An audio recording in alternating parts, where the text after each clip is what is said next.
Good evening students. आज हम 3.4 के अंदर आगे कंटिन्यू करेंगे, जिसका थर्ड क्वेश्चन जो है वो आपका थर्ड क्वेश्चन बोल रहा है दो ऐसे क्रमागत विषम धनात्मक मतलब ऑड और पॉजिटिव इंटीजर पूर्णांक ज्ञात करने हैं जिनके वर्गों का योग यानी कि उनके स्क्वायर का सम कितना है 290। आपको बोला गया विषम संख्या बच्चों, तो जैसे अगर बात करें विषम संख्याओं की तो एक विषम संख्या अगर x होगी तो दूसरी जो क्रमागत मतलब कंटिन्यूस आने वाली वो क्या होगी x+2।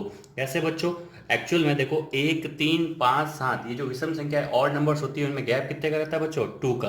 अब आगे क्या बोला गया है? इनके वर्गों का योग यानी कि इनके स्क्वायर, तो इसका स्क्वायर करूंगा तो क्या होगा x², इसका स्क्वायर करूंगा तो क्या होगा x+2 का स्क्वायर। और उसने क्या बोला है? योग का मतलब बीच में प्लस, और वो कितना दे रखा है आपको? 290 यानी कि 290। अब देखो बच्चों यहाँ पे तो जाएगा x² प्लस यहाँ पे a+b का होल स्क्वायर खोलेंगे तो क्या आ जाएगा? x² plus 2 × 2 4x plus 4 equals to 290। कैसे हुआ बच्चों? a का square plus 2 × a × b plus last में b का स्क्वायर। तो इस तरीके से आपके पास आ जाएगी इक्वेशन 2x² प्लस 4x, और ये 290 इधर आके क्या हो जाएंगे? माइनस, तो यहाँ पे बचेगा आपके पास 286 इक्वल्स टू 0। क्यों बच्चों? क्योंकि ये इधर आके माइनस हुआ, प्लस के 4 इधर पड़े थे। सब में क्या कॉमन है? 2 कॉमन है, तो हो जाएगा x² plus 2x -1 equals to 0। दो सब में से मैंने कॉमन ले लिया यानी कि 2 का सब के अंदर भाग देके 2 0 में शिफ्ट कर दिया। अब देखो बच्चों यहाँ पे इसको अपन गुणनखंड विधि या सीधाचार्य किसी भी मेथड से सॉल्व कर सकते हैं। तो जब मेरे को गुणनखंड करना हो तो a × c करना है। इट मीन्स a का मान कितना है? 1, x² का कोफिशिएंट कितना है? 1, और c का मान कितना है? माइनस का 143। तो रिजल्ट क्या आना चाहिए मेरे पास? रिजल्ट आना चाहिए 2। रिजल्ट कितना आना चाहिए? प्लस माइनस करने पे रिजल्ट कितना आना चाहिए? 2। तो मेरे पास ऐसी दो संख्या जिनका गुणा करने पे कितना है? 143, और रिजल्ट कितना आना चाहिए प्लस माइनस करने पे? 2। तो ऐसे दो फैक्टर होते हैं आपके पास, ऐसे दो फैक्टर होते हैं बच्चों 11 और 13। 11 × 13 करके देख लो बच्चों, 143 आएगा, और मुझे बीच में प्लस का 2 रखना है, माइनस का ये रिजल्ट आना चाहिए। इट मीन्स प्लस का 2 कब आएगा? जब ये वाला नंबर क्या होगा? प्लस का, और ये वाला नंबर क्या होगा? माइनस का। इट मीन्स फैक्टर हो गया आपके पास x² प्लस का 13x माइनस का 11x माइनस 143 इक्वल्स टू 0। अब स्टार्टिंग में इन दोनों संख्या में कॉमन क्या आया? x, तो अंदर क्या हो गया? x+13। यहाँ पे इन दोनों में कॉमन क्या आया? माइनस, तो माइनस का 11 कॉमन आया, तो यहाँ पे क्या बचा? x+13। कॉमन लेने का मतलब बच्चों मैंने डिवाइड कर दिया। अब इस पूरे में से क्या कॉमन आ जाएगा? x+13, और यहाँ से कॉमन क्या आ जाएगा? सॉरी, यहाँ पे पीछे क्या बच जाएगा? x, और यहाँ पे क्या बच जाएगा? -11 इक्वल्स टू 0। तो एक बार हम क्या करेंगे? x+13 को 0 के बराबर करेंगे, और एक बार हम जो है x -11 को 0 के बराबर करेंगे। तो यहाँ से तो आ जाएगा x बराबर -13, और यहाँ से आ जाएगा x बराबर 11।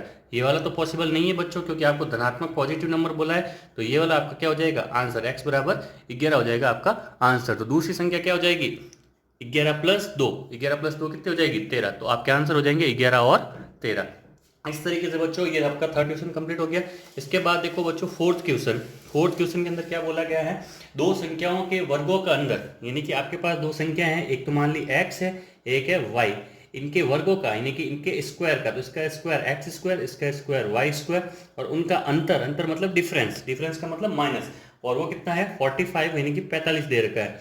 अब आपको आगे बोला गया है कि छोटी संख्या का वर्ग, तो दोनों में से किसी भी एक को आप क्या मानोगे? छोटी। कैसे मानोगे? तो देखो बच्चों बड़ी में से छोटी घटती है, तो यहाँ पे मैंने y को छोटा माना। इस मीन्स छोटी संख्या का वर्ग यानी कि y का वर्ग बड़ी संख्या का 4 गुना, यानी कि बड़ी संख्या कौन है? x, उसका 4 टाइम्स यानी कि 4 गुना कर दिया बच्चों। अब क्या करते हैं? y² का मान ऊपर वाली समीकरण में पुट करते हैं, तो x² -4x इक्वल्स टू 45 दिया जाएगा। x² -4x, और ये 45 इधर आके क्या हो जाएगा बच्चों? Minus equals to 0। अब फिर से वही गुणनखंड विधि, सीधराचार्य, कोई भी मेथड लगा के आप इस समीकरण को सॉल्व कर सकते हो। इस समीकरण को सॉल्व करोगे तो आपके पास आंसर आ जाएगा। उम्मीद करता हूँ बच्चों आप इसको आगे सॉल्व कर देंगे और आंसर आपको प्राप्त हो जाएगा। अगर नहीं प्राप्त होता है तो आप मुझे कमेंट बॉक्स में जरूर बताना, या मुझे आप व्हाट्सएप कर देना। इतना सा काम मैं आपको होमवर्क के लिए दे रहा हूँ। नेक्स्ट देखो बच्चों फिफ्थ क्वेश्चन बोला है कि 16 को दो भागों में बांटना है, यानी कि डिवाइड करना है 16 को 2 पार्ट्स के अंदर। मेरे पास एक नंबर है 16, उसको 2 पार्ट में डिवाइड करना है। जैसे मैंने मान लो बच्चों एक कर दिया x, तो दूसरा क्या हो जाएगा? 16 माइनस x, 16 माइनस x। कैसे? 16 के 2 पार्ट कर दिए, एक अगर x निकल गया बाहर तो पीछे क्या बचा? 16 माइनस x। अब इस प्रकार क्या बोला गया कि बड़े भाग के वर्ग का 2 गुना, यानी कि जो लार्जर पार्ट है उसके स्क्वायर का डबल। तो कोई भी एक लार्जर पार्ट मान लिया ये मेरा बड़ा भाग, बड़े भाग के वर्ग यानी कि ये इसका वर्ग, उसका 2 गुना यानी कि उसका डबल। बड़े भाग के वर्ग का 2 गुना यानी कि डबल छोटे भाग के वर्ग से, यानी कि छोटा भाग कौन है 16 माइनस एक्स, इससे छोटे भाग के वर्ग से कितना अधिक है 164 अधिक है मतलब प्लस है। ये देखो बच्चों, बड़े भाग के वर्ग का 2 गुना यानी कि बड़े पार्ट के स्क्वायर का डबल छोटे भाग के वर्ग से 164 अधिक है मतलब प्लस कर दिया। तो यहां से क्या हो जाएगा बच्चों 2x स्क्वायर, 16 का स्क्वायर कितना हो जाएगा 256, यहाँ पे आ जाएगा आपके पास माइनस का 16 दुना 32 तो 32x, और यहाँ पे आ जाएगा एक्स स्क्वायर प्लस का 164।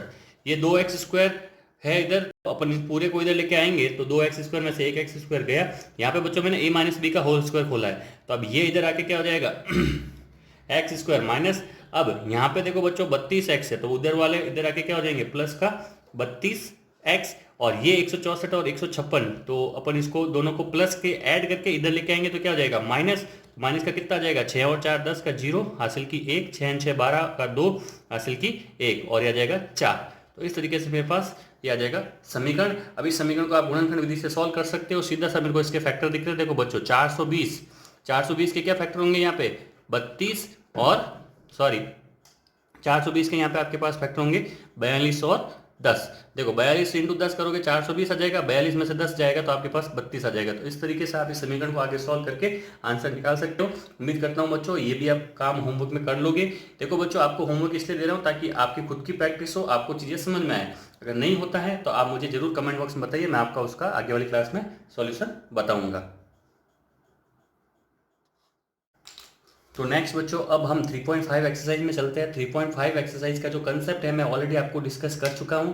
कंसेप्ट क्या था श्रीधराचार्य वाला फॉर्मूला। श्रीधराचार्य वाले फॉर्मूले में पहले श्रीधराचार्य ने मूलों की प्रकृति यानी कि नेचर ऑफ रूट्स आपको कैसे पता करने हैं वो बताया था। उसके अकॉर्डिंग उन्होंने विविध कर डी डिस्क्रिमिनेट फाइंड करवाया था पहले, जिसका मान होता था बी स्क्वायर माइनस 4ac।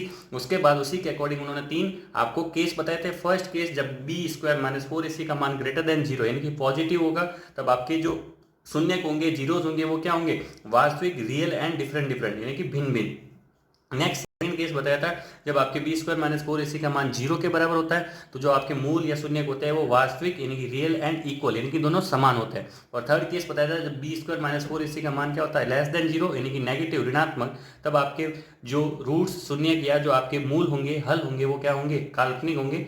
तो इस तरीके से इसी सवाल में सेम वही कंसेप्ट वाले आपको ए बी सी का मान देखना है। तो बच्चों ए का मान कितना हो जाएगा 2, बी का मान कितना हो जाएगा -3 और सी का मान कितना हो जाएगा 5। तो सबसे पहले क्या निकालेंगे बी स्क्वायर माइनस 4ac। देखो बी स्क्वायर माइनस 4ac मतलब बी का स्क्वायर -3 का स्क्वायर कितना हो जाएगा 9 माइनस 4 इंटू ए का मान कितना है बच्चों 2 इंटू सी का मान कितना है बच्चों 5। तो इस तरीके से इसका मान क्या आ जाएगा 9 माइनस 4 दूनी 8 8 पंजे 40, तो यानी कि माइनस का 40 प्लस का 9 यानी कि माइनस का 31। तो अब बच्चों बताओ कौन सा केस लगा थर्ड केस के अकॉर्डिंग यहाँ पे शून्य कैसे होंगे शून्य होंगे काल्पनिक। कैसे होंगे काल्पनिक। अब नेक्स्ट फोर्थ सवाल देखो बच्चों ए का मान कितना हो जाएगा 1, बी का मान कितना हो जाएगा -4 और सी का मान कितना हो जाएगा 4। तो फिर से देखो बी स्क्वायर माइनस 4ac अपन लगाएंगे तो बी का स्क्वायर यानी कि -4 का स्क्वायर कितना हो जाएगा 16 -4 इंटू ए का मान 1 इंटू सी का मान कितना 4। तो देखो 16 माइनस 16 कितना हो जाएगा 0। कौन सा केस लग गया बच्चों आपका सेकंड केस, जिसमें मूल यानी कि शून्य गया सॉल्यूशन कैसे होंगे वास्तविक यानी कि रियल और समान होंगे। दोनों का मान क्या होगा समान। एक और एग्जांपल देख लो बच्चों, इसमें ए का मान कितना हो जाएगा 3, इसमें बी का मान कितना हो जाएगा आपके पास -2 और सी का मान कितना हो जाएगा बच्चों 1/3। तो अब देखो वही बी स्क्वायर माइनस 4ac में करूंगा तो बी का स्क्वायर में -2 का स्क्वायर क्या आ जाएगा 4 माइनस 4 इंटू मेरे पास देखो यहाँ पे क्या आ जाएगा ए का मान 3 इंटू सी का मान कितना जाएगा 1/3। तो 3 से 3 कट गया 4 माइनस 4 कितना आ जाएगा 0। इसमें मतलब फिर से क्या लगेगा सेकंड केस का मतलब मूल वास्तविक और समान यानी कि रियल एंड इक्वल। तो इस तरीके से बच्चों मैंने आपके फर्स्ट क्वेश्चन के 3 पार्ट आपको सॉल्व करवाए हैं। 3 पार्ट आपको होमवर्क में ऐसे ही करके देखना है। बी स्क्वायर माइनस 4ac निकाल के फिर आपको वो तीनों केस में से कौन सा केस लगता है उसके अकॉर्डिंग आपको शून्य को की प्रकृति या नेचर आपको बतानी है। अब इसका सेकंड क्वेश्चन जो है बच्चों, इसमें आपको के मान ज्ञात करने हैं, जबकि आपके मूल वास्तविक एवं बराबर यानी कि जो शून्य के जीरोस जो है वो रियल एंड इक्वल है। तो देखो बच्चों, आपको दे रखा है के एक्स, फिर ब्रैकेट में x minus 2 plus 6 equals to 0। तो पहले इसको द्विघात समीकरण बनाते हैं। कैसे बच्चों, इसको अंदर मल्टीप्लाई कराएंगे तो बनेगा के एक्स स्क्वायर, इसका अंदर मल्टीप्लाई तो माइनस का 2 एक्स प्लस 6 इक्वल्स टू 0। तो देखो बच्चों, अब ये क्या बन गई, द्विघात समीकरण। इसको मैं अगर A X square minus B X plus C equals to 0 से तुलना करूंगा तो ए का मान क्या आ जाएगा मेरे पास, ए का मान आ जाएगा के, बी का मान कितना आ जाएगा माइनस का 2k, और सी का मान कितना आ जाएगा 6। कैसे बच्चों, ए होता है एक्स स्क्वायर का गुणांक, बी होता है एक्स का गुणांक, और सी होता है आपका कांस्टेंट नंबर। तो देखो मूल क्या है, वास्तविक एवं बराबर कब होता है, जब डी बराबर क्या होता है 0, यानी कि बी स्क्वायर माइनस 4ac का मान मुझे किसके बराबर करना है, 0 के बराबर। तो बी का स्क्वायर यानी कि माइनस 2k का स्क्वायर माइनस 4 इंटू ए का मान k इंटू सी का मान 6 बराबर 0। माइनस 2k का स्क्वायर कितना आ जाएगा बच्चों, 4k square minus 4 into 6 sorry 4 into 6 कितना हो जाएगा 24k इक्वल्स टू 0। इन दोनों में से कॉमन क्या आएगा, 4k कॉमन आएगा। 4k कॉमन आने से यहाँ पे बचेगा k और यहाँ पे बचेगा आपके पास माइनस का 6 इक्वल्स टू 0। तो इस तरीके से एक बार 4k बराबर 0 करेंगे, एक बार k माइनस 6 बराबर 0 करेंगे, तो यहाँ से k बराबर कितना आएगा 0 और यहाँ से k बराबर कितना आएगा 6। तो इस तरीके से हमने k के दो मान इस समीकरण में से निकाल दिए। इसी तरीके से एक और एग्जाम्पल कर लेते हैं बच्चों, जैसे इसका सेकेंड क्वेश्चन देखते हैं। सेकंड क्वेश्चन में आपको इक्वेशन दे रखी है बच्चों, एक्स स्क्वायर माइनस 2 इंटू के प्लस 1 इंटू एक्स प्लस के स्क्वायर इक्वल्स टू 0। तो देखो बच्चों, यहाँ पे b का मान क्या है, ये पूरा है क्योंकि x का गुणन क्या है माइनस 2 इंटू के प्लस 1। तो फिर से वही B square minus 4ac equals to 0 के बराबर करेंगे। तो b का स्क्वायर यानी कि माइनस का 2 इंटू के प्लस 1 का होल स्क्वायर माइनस 4 इंटू ए का मान 1 इंटू सी का मान के स्क्वायर बराबर 0। तो यहाँ पे देखो इसका होल स्क्वायर खोलेंगे तो क्या आएगा 4 और के प्लस 1 का होल स्क्वायर माइनस यहाँ पे क्या हो जाएगा 4k स्क्वायर बराबर 0। अब यहाँ पे a प्लस बी का होल स्क्वायर खोलेंगे तो के square plus 2k plus 1 minus 4k square equals to 0। Bracket में मल्टीप्लाई कराएंगे तो 4k square plus 8k plus 4 minus 4k square equals to 0। Minus का 4k स्क्वायर प्लस का 4 स्क्वायर k स्क्वायर कट गया। अब इन दोनों में क्या कॉमन है बच्चों, 4 कॉमन है, तो यहाँ पे बच जाएगा 2k प्लस यहाँ पे बचेगा 1 इक्वल्स टू 0। 4 0 में चला गया बच्चों, तो 2k प्लस 1 इक्वल्स टू 0, यानी कि k की वैल्यू क्या आ जाएगी 1 उधर जाके माइनस 1 और ये 2 डिवाइड में यानी कि माइनस का k बटा 2। तो इस तरीके से हमने दो सवाल आपके लिए सॉल्व कर दिए। इस तरीके से आप इसके बाकी वाले क्वेश्चंस भी सॉल्व कर सकते हैं। आप लोगों के लिए एक और एग्जांपल मैं करवा देता हूं सॉल्व बच्चों, ताकि आपको और अच्छी तरीके से समझ में आए। जैसे मैंने एक और एग्जांपल लिया फोर्थ वाला इसका, k plus 1 into X square minus 2 into K minus 1 into X plus 1 equals to 0। तो देखो बच्चों a b और ये c, तो b का स्क्वायर यानी कि माइनस 2 इंटू के माइनस 1 का होल स्क्वायर और माइनस 4 इंटू ए का मान क्या हो गया k प्लस 1 इंटू सी का मान 1 इक्वल्स टू 0। तो फिर से देखो यहाँ पे होल स्क्वायर खोलेंगे, पहले माइनस 2 का स्क्वायर क्या हो जाएगा 4 और यहाँ पे आ जाएगा k माइनस 1 का होल स्क्वायर माइनस 4 इंटू के 4k और माइनस 4 इंटू 1 कितना आ जाएगा माइनस का 4 इक्वल्स टू 0। तो अब यहाँ पे देखो k माइनस 1 का होल स्क्वायर खोलेंगे तो k square minus 2k plus 1 minus 4k minus 4 equals to 0। तो होल स्क्वायर के साथ मल्टीप्लाई तो 4k स्क्वायर, 4 का अंदर मल्टीप्लाई तो माइनस का 8k, 4 का 1 से मल्टीप्लाई तो प्लस का 4 माइनस का 4k माइनस 4 इक्वल्स टू 0।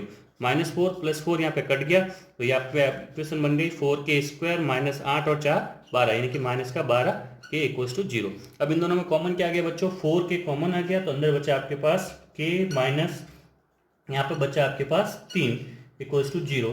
तो एक बार 4k को करोगे 0 के बराबर, एक बार k माइनस 3 को करोगे 0 के बराबर, तो k बराबर यहाँ से आ जाएगा 0 और यहाँ से आ जाएगा k बराबर 3।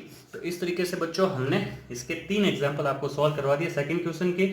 इसका थर्ड क्वेश्चन जो है k के ऐसे मान ज्ञात करने जहाँ मूल वास्तविक एवं भिन्न भिन्न है, तो सेम इसी तरीके से बच्चों करना है आपको, और उसमें भी बी स्क्वायर माइनस 4ac को इस बार क्या करना है ग्रेटर देन 0 यानी कि पॉजिटिव। तो सॉल्व इसी तरीके से करोगे, इसी तरीके से आपके पास k के मान आ जाएंगे। नेक्स्ट देखो बच्चों फोर्थ फोर्थ क्वेश्चन है के ऐसे मान ज्ञात कीजिए जिनके लिए समीकरण X square plus 5x plus 16 equals to 0 के मूल वास्तविक नहीं हो। तो इसमें इस बार कौन सा केस लगाना है, थर्ड केस लगाना है, और इसी तरीके से आप लोग सॉल्व करोगे तो आपके पास के का मान आ जाएगा।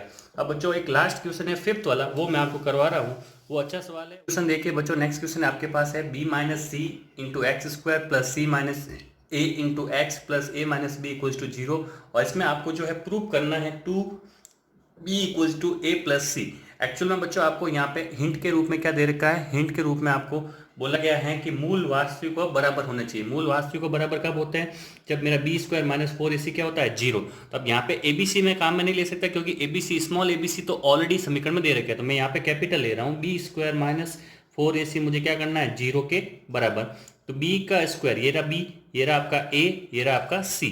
तो b का स्क्वायर यानी कि c माइनस a का होल स्क्वायर माइनस 4 इंटू ए का मान है b माइनस सी, और आपके पास c का मान है a minus B, 4ac equals to 0। तो यहाँ पे होल स्क्वायर खोल देते हैं बच्चों जल्दी से, c square minus 2ac plus का a स्क्वायर, और यहाँ पे आ जाएगा माइनस 4 इंटू, पहले इस b का पूरे ब्रैकेट में मल्टीप्लाई तो आ जाएगा ab, और b का यहाँ पे मल्टीप्लाई तो माइनस का b स्क्वायर माइनस का ac, और माइनस का हो जाएगा प्लस का, आपके पास bc इक्वल्स टू 0। अब देखो बच्चों यहाँ से आ जाएगा आपके पास c square minus 2ac plus a square minus का 4ab minus minus plus plus का 4b square minus minus plus plus का 4ac, और ये प्लस माइनस क्या हो जाएगा, माइनस का 4bc इक्वल्स टू 0। अब इनको अपन थोड़ा सा सेट करते हैं, तो a स्क्वायर और ये जो आपके पास 4b लिखा हुआ था मैंने उसको लिख दिया 2b का होल स्क्वायर, और ये जो c स्क्वायर प्लस का c स्क्वायर। यहाँ पे देखो बच्चों नेक्स्ट मैं लिख रहा हूँ ab वाली टर्म जो कि है माइनस का 4ab, तो मैंने यहाँ पे लिख दिया माइनस का 4a इंटू बी। अब देखो bc वाली टर्म क्या है, माइनस का 4bc, और देखो माइनस का 2ac और प्लस का 4ac, तो पीछे क्या बचा, प्लस का 2ac इक्वल्स टू 0। तो अब देखो बच्चों एक समीकरण बन रही है यहाँ पे, कैसे बनेगी, पहले इसको थोड़ा सा और सेट कर देते हैं। a स्क्वायर प्लस 2b का whole square plus c square minus 2 into a into 2b minus 2 into 2b into C, और प्लस का 2 into a into C equals to 0। मैंने जैसे कुछ नहीं किया बच्चा, इस 4 को तोड़ दिया 2 इंटू 2 में, और इसको 2b के लिए फॉर्म में इसलिए लिखा ताकि ये 2b वाला फैक्टर साथ में रहे, और ये साथ में a पड़ा है यहाँ पे, सेम इसी में तोड़ दिया मैंने 2 इंटू 2 में, और ये 2b को साथ में लिख दिया ताकि 2b बना रहे, और ये c, और बाकी वाले लास्ट टर्म तो आपका 2ac ही है। ऐसा क्यों किया बच्चों, क्योंकि यहाँ पे एक समीकरण लग जाएगी a plus B plus C का होल स्क्वायर, जो आप 9th क्लास में पढ़ के आए हो। a plus B plus C का होल स्क्वायर क्या होता है बच्चों, a square plus B square plus C square minus plus का 2ab प्लस का 2bc और प्लस का 2ca इक्वल्स टू 0। तो देखो बच्चों यहाँ पे बन रहा है ऐसा, a स्क्वायर प्लस b का स्क्वायर, b की जगह क्या है 2b का स्क्वायर प्लस c स्क्वायर, देखो माइनस और प्लस वो बाद में डिपेंड करेंगे किसके अकॉर्डिंग है, पहले देखो 2 इंटू ए इंटू बी, तो 2 इंटू ए, और ये b क्या था 2b, 2 इंटू बी इंटू सी, तो 2 इंटू बी का मान क्या था 2b इंटू सी, और लास्ट में 2ac आपके पास आ रखा है 2ca की फॉर्म में। तो आप देखो बच्चों माइनस यहाँ पे आ रहा है और माइनस यहाँ पे आ रहा है, और इन दोनों में चीजों में कॉमन क्या है, कॉमन क्या था मेरा b, कॉमन क्या है दोनों में b, दोनों में एक ही चीज कॉमन है b। इट मीन्स यहाँ पे b की वजह से क्या आ रहा है निशान, माइनस आ रहा है, b की वजह से क्या आ रहा है निशान, माइनस। तो इसको अपन क्या लिखेंगे, a माइनस का 2b प्लस c का होल स्क्वायर। तो ये पूरी समीकरण जो थी आपकी, इसको मैंने क्या लिख दिया, a minus 2b plus C का होल स्क्वायर बराबर में क्या था 0। तो यहाँ से देखो बच्चों ये स्क्वायर 0 का, तो स्क्वायर रूट निकालेंगे 0 आएगा, यानी कि a minus 2b plus C equals to 0। अब ये माइनस का 2b उधर जाके क्या हो जाएगा प्लस, तो a plus C equals to 2b, और ये मुझे प्रूव करना था, ये आ गया मेरा आंसर, हैंड्स प्रूव। इस तरीके से बच्चों हमने आज आपकी 3.5 एक्सरसाइज जो थी वहाँ तक कंप्लीट कर लिया है। कुछ क्वेश्चंस मैंने आपको होमवर्क में दिए हैं, वो आप लोग जरूर ट्राई कीजिएगा, और कोई भी डाउट हो आप मुझे व्हाट्सएप कीजिए, कॉल कीजिए, कमेंट बॉक्स में मुझे आप बता सकते हैं। इसके बाद आपकी एक एक्सरसाइज और रही है 3.6, जल्दी उसको कंप्लीट करके आगे नेक्स्ट पोर्शन में शुरू करूंगा, ज्योमेट्री वाला पोर्शन शुरू करूंगा। एक्चुअल में बच्चों जिन बच्चों के 10th बोर्ड के एग्जाम में अभी मैथ्स का एग्जाम बाकी है, उनकी डिमांड है कि बच्चों पहले, उनकी डिमांड है कि सर पहले आप हमें ज्योमेट्री करवाइए, उनके ज्योमेट्री का पोर्शन करवाना है ताकि आपका भी हो जाए, जो न्यू स्टूडेंट है और उनका भी बहुत अच्छे से हो जाए। तो कल से उम्मीद करता हूँ कि आपके ज्योमेट्री का सेक्शन शुरू करूँगा। उम्मीद करता हूँ आपको आज का सेशन पसंद आया होगा। धन्यवाद, थैंक यू।